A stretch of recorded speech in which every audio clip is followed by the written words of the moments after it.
Welcome, everyone. Thank you for joining us. I'm JJ Ramberg, and in this session, we're going to be talking about emerging and U.S. equity markets with our guests from Allspring Global Investments.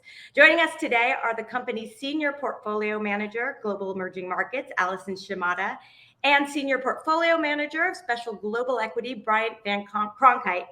Now, before we get started with you two, a quick reminder to everyone, put your questions into the chat. We are going to get to as many of them as we can. I talked to these two people, smart minds, and I'm quite sure you're going to have a lot of questions. And don't forget to take the poll. We want to hear from all of you. All right, let's get started. Bryant, Alison, thank you so much for joining us. It's a pleasure. I'd love to start this off by just setting the scene. Talk to me about what's happening in the markets these days. Let's start with you, Bryant. Sure. Well, we came into the year expecting the volatility of 2022 to continue. And we've seen that. We've seen the markets go up and we've seen it go down, largely because people are continuing to chase the Fed's tail, right? The Fed comes in and says there's a massive job on inflation. We got to battle it. So we're going to keep tightening, keep raising rates. And the market falls in this risk-off nature. And then we get to this data point that says, oh, we're getting close to the end. So the Fed's going to pivot, right? And as they pivot, the market should rally. And so the market runs higher in a risk-on way. And then they come back and it all starts again. And we see this constant macro-driven market that's creating a lot of volatility. And what I think we're missing here is that maybe we're in a new paradigm. Maybe the Fed can't pivot. And we need to think about what happens if we stay higher for longer, which has been my view all along. And so the market's been moving in this macro way, but I think the pivot I'm looking for is for the market participants to pivot to a mindset of higher for longer. And what does that mean for the nature of markets? What does it mean for asset allocation? What does it mean for stock selection? And these are huge ramifications that need to happen, that are going to happen over time. But we're going to pivot, I think, but not in the Fed's way. We're going to pivot in a mindset way around how to invest going forward. All right, Alison, you're looking at this from a different perspective. What are you seeing?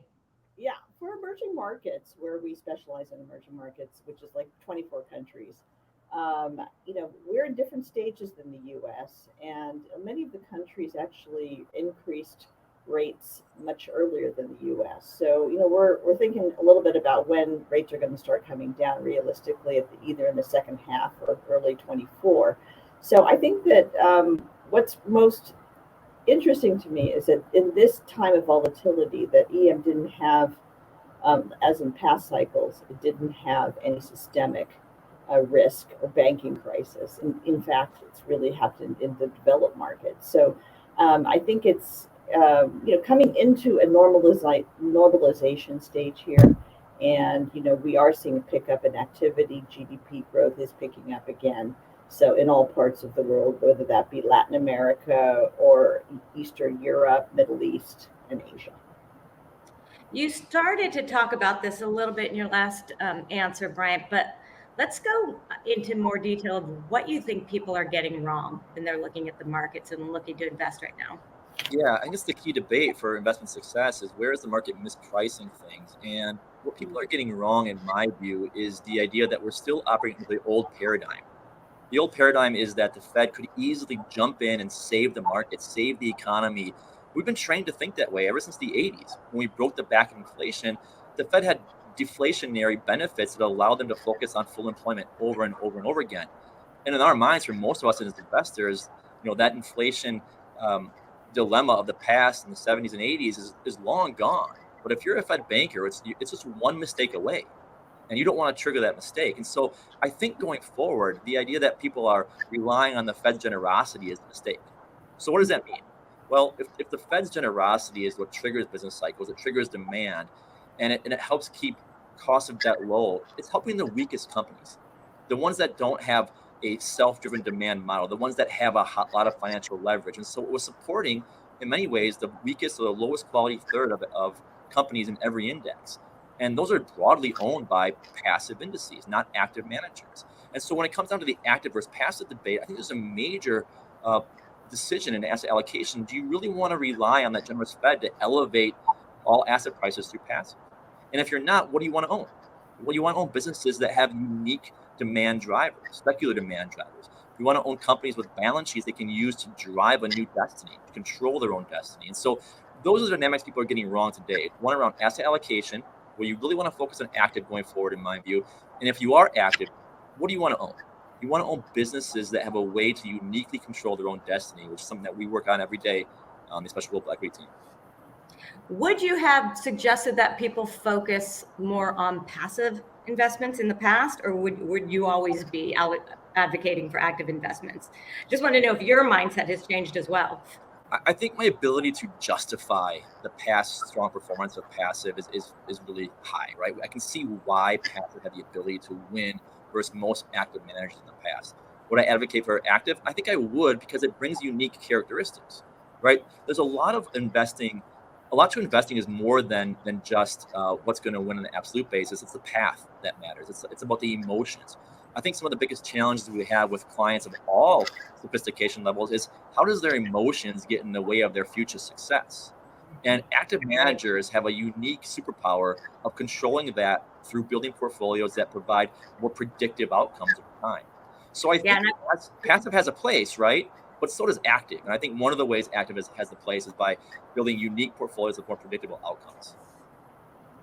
Right. All right. I want to go into emotions in a second, because that becomes such a big part of investing, even when it shouldn't. But before doing that, I want to get from your perspective, Alison, what do you think people are getting wrong today when you look at the emerging markets? Well, I think there's, as always, because of past history, that the U.S. markets and developed markets have done extremely well. So it's not surprising at all that there'd be so much focus on the U.S., but I think it's to the exclusion of other markets. And it's not to say that you cannot have outperformance in other markets. In fact, of course, we cannot forget at times like this the importance of diversification. And I think emerging markets plays a very large role in that. People are a little bit too obsessed about the whole, China, Taiwan situation or Ukraine. I mean, eventually these things will be sorted out. And we have a lot of conviction, having operated in the emerging markets for so long, that we've seen many of these cycles. So I think that this idea that conditions are, quote, riskier in emerging markets than the U.S. is misplaced. In fact, that they've really come of age. Everybody goes up the same trajectory in terms of evolution of each economy, and they're becoming very advanced, in some respects more advanced than developed markets. So I think that one has to take a much more balanced approach. I think that it deserves consideration, and it deserves that. Yeah, that's interesting. Do you think because there's a lag in understanding the opportunities and how emerging markets may be de-risked compared to how they were a while ago, there might be bigger opportunities? Yes, that is correct. I think, and that's the opportunity, right? Because people don't understand these things. There's a lot of focus on China, understandably, but there are stocks that we have invested in that in the last 9 to 12 months that are up 50%. So, I mean, it's kind of it's a contradictory view, and people do become a little bit confused by that, and this is why I say, and I agree with Bryant, that active management is extremely important going forward, because the last 10 years are not the next 10 years, right? The last 10 years, you could buy almost anything, it would go up. And now you have to be very selective. And you have to know, which countries, in our case, which governments are proper, are doing the right things, can support the industries, which ones are not, what the outlook is, where there might be political or military conflict. I mean, this requires active management, because you have to get out. Sometimes you just have to get out of countries very quickly. So, or get in. Well, let's talk now. Let's talk about how to make money, right? So how can we be resilient in this kind of market? How can we, as people, and what do you look at as investors in companies on, figuring out can they be resilient? Let's start with you, Brian. Yeah, it's a great question. I think there's two pieces to this. One goes back to the emotions, and the other part is really stock selection. How do you find companies that control their own destiny? So, we think of it as a superpower, right? Seeing the future. That's what we're supposed to do in a unique way. And so much of our industry relies on the past to see the future. We look back through income statements, a historical data point, and extrapolate it forward. And that's what people do. And the market prices that in very well. The way our team approaches this, though, is how can a company change the slope of the future income statement? How can they drive a different destiny? And for us, the way a company does that is by using their balance sheet. It's by building a resilient balance sheet that's there to protect you as a business if there is a slowdown in the economy. But more importantly, how do you use it to play offense? How do you use it to drive a different sales trajectory, to improve your margins, to drive higher cash flow? So we look for businesses that have uniquely built balance sheets that provide financial flexibility that they can use for acquisitions, organic investments, buying back your stock. Those decisions are the only ones a company truly controls, and that allows them to drive a unique future. Now, wrap that in emotions, right? I do believe that emotions, whether you're a CEO of a company or an asset allocator, a financial advisor, or just my mom who's at home with her 401k plan, right? Everything that we do has an emotional tint to it. And the degree to which we can control that will allow us to stay focused on our long-term plan. So what I want to do is build a portfolio that has very predictive outcomes, right? Everyone listening to this call today is a puzzle maker. I'm a piece of a puzzle. And my piece needs to stay the same size, same shape, so that I can do my job within that overall puzzle. And the way to do that is by having a smartly built portfolio around knowing what risks you're taking, what risks you're willing to accept, and what's the cost of being right or wrong there. And so we have some unique resources that will Allspring to help us do that, but it helps smooth out the path of returns. It helps give you confidence in the outcome pattern through a cycle, and that helps stabilize the emotional impact as markets go up and down. That's what we can do, and that's how we can help build resilient portfolios for people. Alison, from your perspective, I like asking the same question to both of you because you're really looking at it from two different vantage points. So when you talk about resiliency, how can people be resilient in this kind of market? How can we take advantage of the opportunities to make money? Yeah, I think it's a couple of things. I think, first of all, choose a framework for investment that has resiliency. So, for example, the kind of things that we're doing are growth and income in emerging markets, which is not a common approach. People go to emerging markets solely for growth, and that you miss approximately over the last 10 years half of the returns. So, why would you do that? That doesn't make any sense. So, to look at something with a framework that sort of buffers you on the worst markets, yet you participate in the upside is the way, and allows you to stay in the markets, because there's too much timing of markets now, okay, because everything's become a giant trade. So what I think for longer term investors, whether it be individuals, institutions, etc., that you want to be able to stay in an asset class and sleep at night. So that is kind of, that's very important. So I think that that's one aspect of it, and also to choose managers with experience. As I said, I can't emphasize that enough, that has not been a big factor in the last 10 years. I told people I've been waiting for 10 years for this kind of market, because what you think as an individual and the experience you have over 30 plus years, it really matters. It really does. Let's go to the poll, because it's addressed some of the things you've spoken about. The question was, what are you most afraid of when building portfolios? 35% of people said drawdown risk, 10% say diversification breakdown, 30% say missing the rally, 25% Bryant, this goes right to you, client emotions. Yeah. And I actually think that it's the drawdown risk that drives the negative emotions, right? So let's assume you have to have equity exposure, whether it's EM, US, global developed markets. You have to have some equity exposure in your portfolio. Well, if you do it passively, going back to our other conversation, you're going to get 100% of the drawdown, right? Where do active managers really help you out?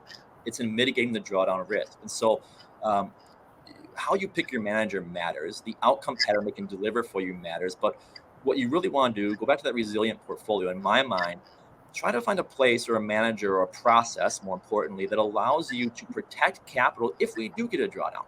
It is very reasonable to think that we might have a landing that's not a no landing or soft landing scenario. It's reasonable to think that. If that's true, I think active management can be very helpful here in helping you protect your capital. And again, why do stocks stop falling?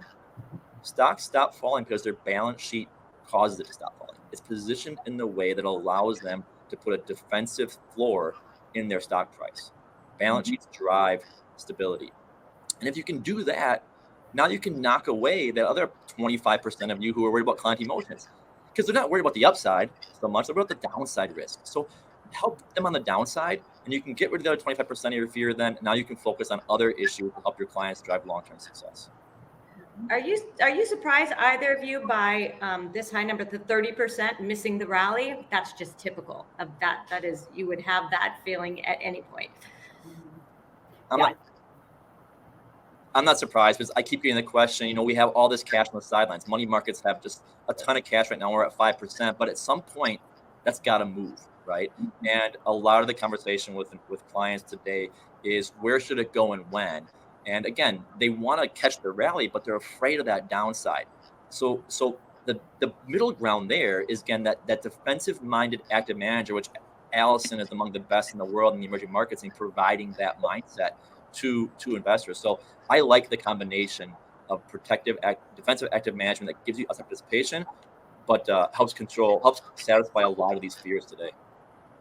Yeah, I think there's too much. I totally agree with that. And I think there's too much focus in the market about participating in the biggest rallies. Because of course we know the data. Like there's 10. I don't know exactly what it is, but maybe 10 days a year. You miss those. You miss the whole return type, data. And to me, the bigger issue is simply staying in the markets and feeling comfortable with your money being there, because you will participate. And I think that to get people, and the other thing is, with EM, you must buy it when it looks ugly. Okay, because you're going to buy. It always happens every cycle, and there's still time to buy emerging markets. But please, think about it before it starts moving very heavily. It's in every front page, of every website and the newspaper, etc. Because that starts to get very difficult, right? So when things are very, very uncertain, it also corresponds with low valuations and being under-owned, which it currently is, and it's a very exciting time. And we see a lot of shareholder yield, shareholder return coming through. So it's not falling apart, as is sometimes the common opinion. So, what can we learn from the specific ways that you at Allspring look at companies and look at the market? I think one of the best attributes of Allspring is that each team comes with their own investment process. The way Alison analyzes companies and picks stocks is very different than how our team does it. So it's a team by team basis. For my team, the Special Global Equity team, again, our unique attribute is looking at it through the eyes of the balance sheet. Right? It's very inefficiently priced into stocks because people have to project a unique future. And one of the things that we can do as active managers is actually engage companies. Every day we're talking to CEOs and CFOs saying, you have $1 billion of capacity on your balance sheet. How do you want to use it? Are you going to expand your TAM, for example, by making acquisitions? Why is it the right thing to do? What's the return you're going to get for that choice? Where do you want to buy back your stock so I can kind of figure out where that floor is? Are you investing internally right now to expand your margins by shoring up your supply chain? Our ability to talk to companies, to engage them, and see how they're going to navigate the future environments gives us a chance to see the world in a very different way. Again, wrapping it in that risk management and portfolio construction, that's how we do it. So if I were to give some advice based on how we think about things, don't use the mirror to predict the future. Use the balance sheet. Whether it's your own balance sheet, how are you going to use your capital today to drive your family's future, or how it's a company's balance sheet? That's what we do, and I think it's a really unique approach that ultimately is something that people should employ more often. Yeah, and I would add to that, I think that, pick managers with some integrity. This is a very uncommon approach sometimes, I feel like, in this day and age. But we don't style drift. We do what we say on the box. So in our case, that's growth and income in emerging markets, strong management, strong business model, sustainability of yield and other shareholder returns is very important. The track record, and as Bryant says, questioning people, and corporates whom we see 400 to 600 managements a year, questioning them. And I never take anything at face value. In 15 minutes I can tell if this guy's, I see management, I can tell if they're telling me the truth or not. So this type of thing is very important. To have a strong critical thinking, but also choosing people who think outside the box, take a different sense of when and where and how we should get into stocks and get out of them. So the herd mentality in these types of markets will not help you. So you must be independent thinker. We have about 1 minute for any final thoughts. Bryant, as I look towards investing for the next 10 years, anything else that I should be thinking of? Look, I would say build your portfolio for resiliency. We're going to have some very, very interesting times in every global market, it seems to me. And we're going to constantly have this tug of war. We're going to try to navigate the macro, the micro. So build resilient portfolios. And at Allspring, we're here to help you with whether that's in the US markets, the emerging markets, the global markets. So that'd be the advice I have for the next 10 years. Allison? I'd say look outside of the US. That's what I would say. And it's very important. So echo whatever Brian said. All right, Bryant, Allison, thank you so much for joining me. I really appreciate you sharing your thoughts and taking some time to talk today.